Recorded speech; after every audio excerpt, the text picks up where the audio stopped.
Bonjour à tous pour ce jeudi 25 février. Voilà, nous allons reprendre le cours que nous avons laissé avant les vacances. Je vous souhaite à tous et à toutes une belle soirée. Et je laisse chacun arriver tout doucement, mais nous allons commencer ce cours. Donc, je vais aller directement sur la bonne gestion des relations, de nos relations. Et ça me paraît tellement important vu la situation dans laquelle nous nous trouvons aujourd'hui. C'est aussi un sujet qui est très cher au cœur de Dieu. Ce fameux Jean 17, le fait que Jésus ait prié cette prière sacerdotale juste avant de partir pour la crucifixion et dans laquelle il prie pour qu'on soit un et puis surtout qu'on ait des bonnes relations les uns avec les autres. Alors, c'est aussi une partie de l'objet de ce cours. Vous allez voir sur le visuel que c'est bon de grandir ensemble. Ça, c'est on va dire, la fiche de tout le cours que vous retrouvez d'ailleurs. Je vais vous le spécifier sur ma chaîne YouTube. J'en parlerai à la fin du cours.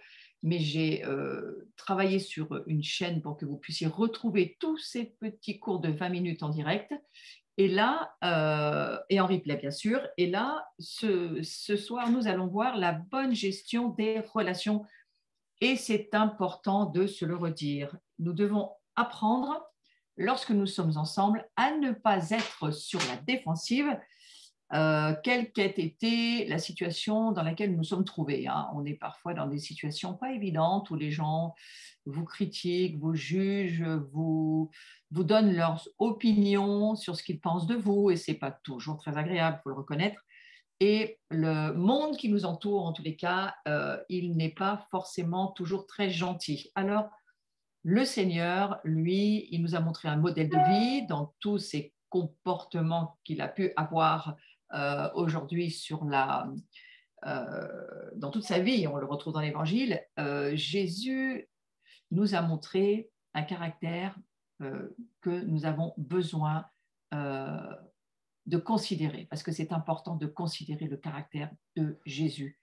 Doux, humble de cœur, qui ne s'offense pas, qui ne méprise pas, qui n'insulte personne et qui véritablement est un modèle parfait pour nous. Alors, nous devons résister à la tentation de critiquer et nous devons résister au fait de rejeter les autres, rejeter ceux qui n'est pas comme on se serait attendu, des situations qui ne sont pas comme on aurait voulu.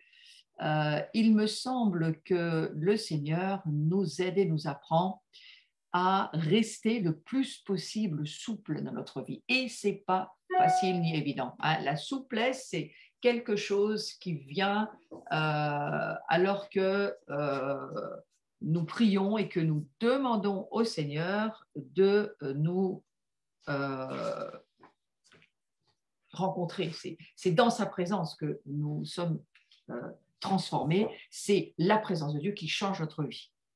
Alors, on va voir que va produire le fait de réagir aux critiques parce que c'est quelque chose auquel on a affaire tout le temps. On a besoin de l'aide de Dieu pour réagir aux critiques. Il est clair que on a vu depuis le début de la formation que nous suivrons dans ce cours de disciples, dans ce cours d'aide pour être des veilleurs, des guetteurs, des adorateurs, des intercesseurs le plus mûrs possible, eh bien, nous avons vu que c'est important de réaliser la bonne réaction dans la bonne situation. Alors, la façon dont nous réagissons aux critiques et aux rejets que nous subissons parfois, pas toujours, mais parfois, dans nos relations, soit ça va contribuer à nous aider, à nous bâtir, à nous embellir. Parfois, bien les autres nous aident à nous embellir parce qu'on a un bon comportement intérieur et qu'on est prêt à accueillir ce qu'on ne connaît pas, ce qu'on n'a jamais vu, jamais entendu, des choses qu'on n'a jamais considérées. Mais voilà, c'est quelque chose qui peut nous embellir parce qu'on a ouvert notre cœur pour l'accueillir. Moi, par exemple, je pense en ce moment, parce qu'on est vraiment dans la préparation de Pourim et qu'on entend beaucoup de choses et on suit beaucoup de conférences et on est dans le livre d'Esther, eh bien, je me dis, en repensant à cette façon de réagir, je me dis que Esther, c'était quand même un sacré modèle pour nous, qui nous enseigne, nous, l'Église, qui nous préparons dans les temps de la fin. Eh bien, c'est un modèle qu'il faut considérer parce que, au fond, elle a eu une excellente attitude par rapport à tout ce à quoi elle a dû réagir. Dans les situations dans lesquelles elle s'est trouvée, elle a eu beaucoup à travailler sur ce domaine et elle l'a fait. Et je crois que quand on dit qu'elle s'est préparée pendant 6 mois avec ses bains, avec ses huiles, avec cette myrrhe qu'il a fallu mettre sur elle, enfin toute cette préparation qu'elle a dû vivre, je crois que ça fait partie de notre compréhension aujourd'hui. Nous aussi, il faut nous préparer pour avoir de bonnes réactions, des réactions qui vont être constructives et pas des relations qui vont finalement pas seulement même ralentir notre croissance spirituelle, mais peut-être même dégrader nos relations avec les autres. Et si nos relations se dégradent avec les autres, il me semble que nous-mêmes, nous allons vivre une espèce de dégradation nous-mêmes, parce que nous grandissons mieux ensemble, mais nous grandissons ensemble forcément, puisque nous sommes ensemble le temple du Saint-Esprit, nous sommes ensemble la maison du Seigneur, et on ne peut pas le vivre tout seul. Donc, mentionnons, et c'est important de bien le rappeler, que nos pensées et notre comportement sont énormément influencés par le monde. Alors aujourd'hui, c'est vraiment compliqué, toutes les situations dans lesquelles nous sommes. Les relations que nous avons aujourd'hui sont en grand changement. On est dans des complications relationnelles, puisqu'on essaye même de nous dire qu'il faudrait qu'on n'ait plus de relations, qu'on arrive même à ne plus se parler. Donc, ça devient très difficile. Et eh bien, il faut que nous apprenions à bien réagir à ce que nous traversons, parce que nous traversons une période difficile et une période où on peut justement laisser toutes nos émotions et toute notre âme prendre le contrôle de notre vie, et alors ça sera catastrophique parce que en aucune manière notre âme n'a été créée pour diriger la vie, diriger et même devenir la locomotive du train que représente notre vie. En aucune manière notre âme n'est là pour diriger quoi que ce soit. Nous apprenons dans ce cours à marcher par l'esprit. Donc, nous devons demander au Seigneur de nous aider. Et ô combien l'histoire d'Esther, ô combien ce temps dans lequel nous entrons, de Pourim, et nous y allons là, ces jours, nous sommes dedans, eh bien, ça nous permet de nous préparer nous aussi, de réfléchir, de méditer sur ce livre d'Esther, de voir comment elle a géré ses relations avec le roi, qui, selon moi, n'était pas quelqu'un du tout, ni de facile, dans les rapports humains et encore moins à aimer. Je me suis toujours dit, mais Esther, comment t'as fait Esther pour arriver à travailler dans son cœur, d'arriver à aimer ce roi. Ce n'est pas une histoire romantique. Le grand roi des rois perses, ce n'était pas le prince charmant et c'était véritablement très cruel dans son, on va dire, dans son environnement. C'était un genre de despotisme très lourd. Il avait un très grand harem, c'était presque des divinités, ces personnes. Donc, attention, il ne faut pas s'imaginer que c'était très romantique. Et Esther, elle a accepté d'écouter Mardochée, elle a accepté de ne pas réagir avec son âme, mais d'écouter dans son esprit ce que Dieu, finalement, essayait de lui dire. Quelle incroyable femme de Dieu. Moi, ça me laisse à penser beaucoup. Toutes ces réactions qu'elle a eues vis-à-vis même de Haman, l'ennemi, ces réactions qui ont été jusqu'à l'inviter à table et puis voir ce qui allait se passer. Et peut-être qu'elle s'est dit, mais il peut peut-être changer d'avis. On va peut-être s'entendre entre la poire et le fromage. S'il y en a eu, on peut peut-être s'entendre. En tous les cas, elle lui a donné 2 fois une chance. Sa stratégie n'était pas une stratégie offensive ni opprimante, c'était une stratégie de communion, de bonne relation. Moi, je trouve que ça va très très bien avec ce cours, cette histoire d'Esther. Et je nous demande à chacun d'y réfléchir dans nos propres relations de famille, dans ce que nous avons besoin de vivre dans nos communautés, dans les relations, les réactions que nous avons besoin eh bien, de considérer dans toutes les relations que nous avons avec les autres, que ce soit dans notre famille naturelle ou spirituelle. Alors, la réponse biblique au rejet, ça consiste à résister à la tentation de nous défendre. Et l'âme humaine, par elle-même, hein, elle pense, elle décide, elle veut, elle a ses opinions et elle n'est pas enclin à s'adapter à ce qu'elle n'a pas envie. Hein. Et la chair, elle a des désirs contraires à ceux de l'esprit. Donc, quelque part, ça veut dire pour nous que nous avons besoin, nous aussi, de recevoir cette réponse biblique de Dieu et d'apprendre. On a besoin d'apprendre à résister à la tentation de nous défendre. Et hier, j'étais dans une soirée où j'étais invitée par Paris Tout est possible avec Carlos Payan et mon sujet, c'était justement de résister à la tentation que nous présente le diable avec tous ses mensonges, puisque lui, c'est un menteur, il n'y a que le mensonge en lui, il n'y a rien d'autre que le mensonge qui véritablement fonctionne. Il est d'une nature de menteur. Donc, c'est impressionnant d'y penser, mais les ténèbres, c'est ça. Les ténèbres, c'est la nature, c'est le mensonge. Et c'est un ADN. Et donc, nous avons besoin de résister à cette défense que nous voudrions toujours avoir, parce que moi, j'en suis arrivée à un point à comprendre qu'on a tort d'avoir raison. Si Dieu nous dit ne le fais pas, on voudrait toujours avoir toutes les explications. Et parfois, Dieu ne veut pas nous expliquer. Il veut juste qu'on lui obéisse sans forcément tout comprendre.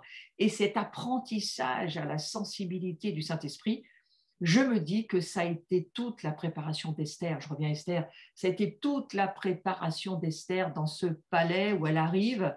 Alors c'est vrai qu'Esther, ça veut dire secret, caché, mystère. Hein, c'est son prénom nous explique beaucoup de choses. Hein. Elle ne vient pas en exposant qui il est, elle ne vient pas en amenant tout ce qu'elle pourrait être. Elle ne se présente pas de cette manière-là, mais elle est mise en confinement. Alors moi, ça me parle beaucoup parce que c'est quand même un petit peu ce que chacun de nous vit depuis presque une année maintenant. Hein. Quelle que soit la forme du confinement. Et dans ce confinement dans lequel elle est placée, Esther, eh bien, elle passe du temps dans l'écoute de la prière, elle écoute son oncle, elle prend le temps de se préparer et elle essaye, à mon avis, de comprendre ce pourquoi elle est là. Parce qu'elle a quand même été arrachée à une vie pour laquelle elle n'avait rien demandé. Quoi. Donc, nous avons le choix d'être chrétiens et nous l'avons fait librement. Hein. Notre choix d'être chrétien, c'est nous qui avons dit oui. On ne nous a pas arraché notre famille et obligé d'être chrétien. Esther, c'était quand même une histoire pas évidente. Et j'en reviens, parce que j'ai ma tête dans l'histoire d'Esther, j'en reviens à me dire que, eh bien, apprenons comme Esther à prendre le temps de préparer notre vie à la relation avec les autres. À la relation avec les autres parce que c'est les autres qui comptent. Ce n'est pas ce que tu fais, tes œuvres, ou ce qui compte le plus dans ta vie, ce qui, quelque part, est l'objectif de Dieu pour ta vie, c'est ton caractère. Notre caractère, nous allons le garder pour l'éternité. C'est pour cela que Dieu est intéressé par notre caractère. Et c'est beaucoup plus important pour Dieu, notre caractère, que les œuvres même pour lesquelles elles ont été préparées pour nous, ces œuvres. Et on va les faire parce que le Seigneur les a préparées pour qu'on les fasse.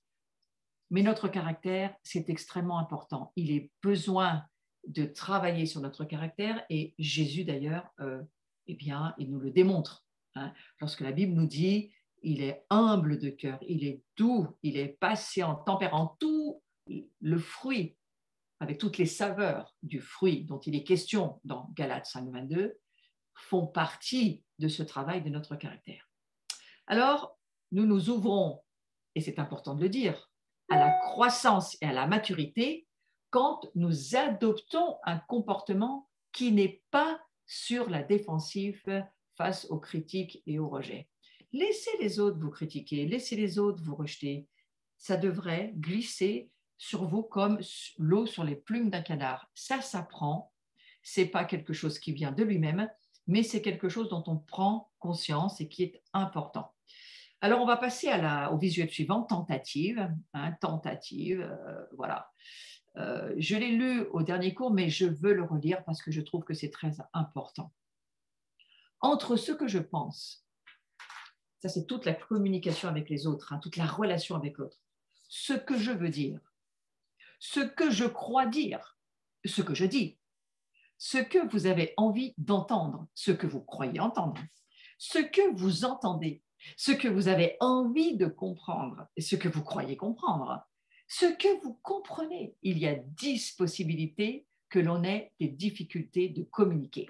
Mais j'aime bien cette idée, essayons quand même de le faire. Donc voilà, je nous rappelle que nous ne sommes plus du tout des pécheurs, nous sommes des saints qui péchons encore et certainement nous souhaitons, moi je le souhaite pour chacun d'entre nous, pécher de moins en moins et nous apprenons en tous les cas à suivre le Christ dans le mieux que nous pouvons. Donc nous allons sauter dans les mécanismes de défense et voir les 3 titres qui vont défiler différents, vaincre le rejet. Vous voyez, il y a donc 3 façons de réagir dans ces mécanismes de défense. Il va y avoir le fait de vaincre le rejet, de céder au système ou de se rebeller contre le système. Et je crois qu'il faut avoir ces 3 réactions possibles dans notre esprit. Et ce sont des réactions, je le redis, négatives. Ce ne sont pas des réactions positives. C'est négatif, on va le voir pourquoi, mais vouloir vaincre le système, ce n'est pas bon du tout. Céder au système, encore moins. Et se rebeller contre le système, encore moins. Ceci dit, pensez aussi que lorsque je parle de système, je pourrais bien penser aussi au monde dirigé par Satan, qui s'appelle les ténèbres, ce monde démoniaque qui a son propre système de contrôle, on va dire d'une façon plus simple, sa propre sorcellerie. Hein. Satan a sa façon de fonctionner, mais sachez que soit vous écoutez et vous bougez et vous suivez et vous faites partie du royaume de Dieu, soit vous faites partie du royaume de l'ennemi. Mais il n'y a pas d'autre possibilité pour nous. Il n'y a que 2 royaumes et aucun autre royaume au milieu, aucun autre terrain sur lequel on pourrait se réfugier. Jésus dira, ou tu es avec moi dans mon royaume, ou tu es contre moi dans le royaume de l'ennemi, et on n'a pas d'autre choix. Donc tous ces systèmes de défense ne font en aucune partie, en aucun moyen, partie du royaume de Jésus.